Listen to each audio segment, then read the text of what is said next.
Jésù.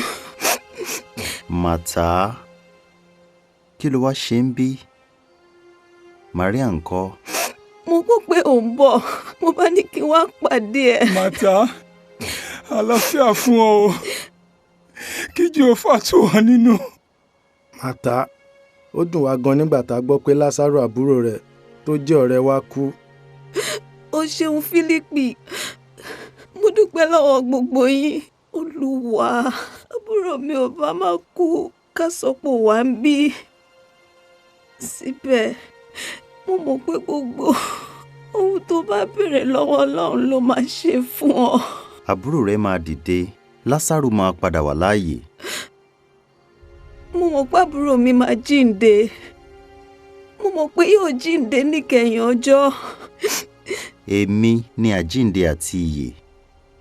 Ẹni tí ó bá ń lo ìgbàgbọ́ nínú mi bó tilẹ̀ kú, yóò yè. Ṣé o gba ohun tí mo sọ yìí gbọ́?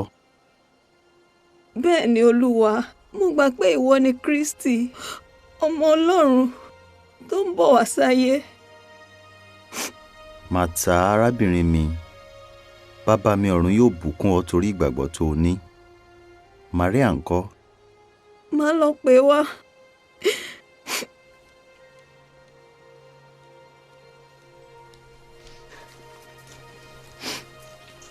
Olúwa, Maria rèé.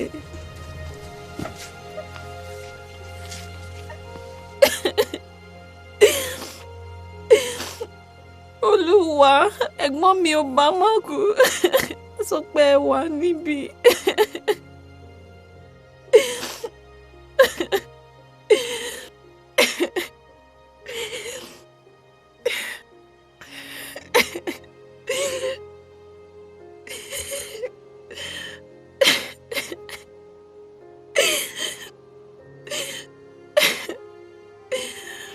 Ibo lẹ tẹ́ ẹ sí?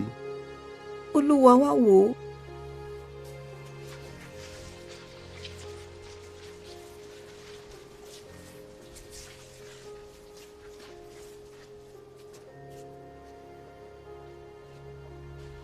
Ọjọ́ kẹrin rèé tí Lásárù ti kú. Wọ́n sì ti di òkú rẹ̀ gẹ́gẹ́ bí àwọn Júù ti máa ń ṣe.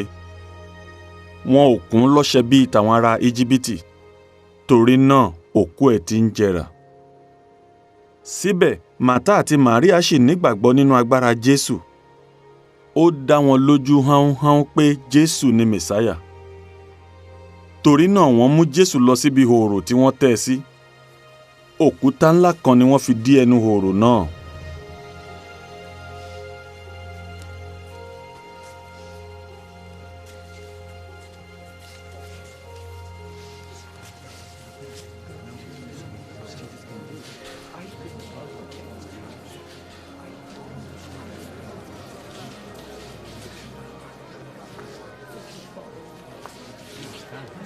Ẹ jọ̀ọ́, ẹ dákẹ́.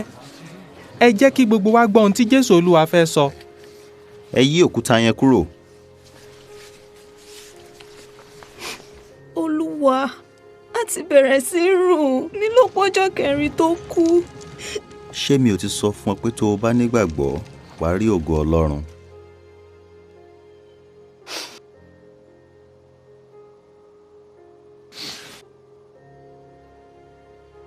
Bàbá, mo dúpẹ́ pé o gbọ́ tèmi.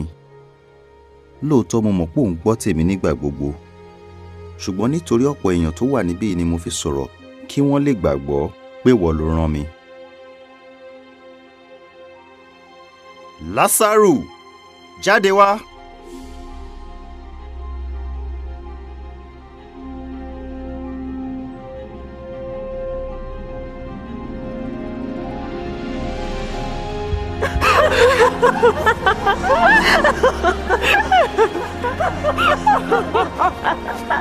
Ẹ tú kẹ́ ẹ sì jẹ́ kó máa lọ.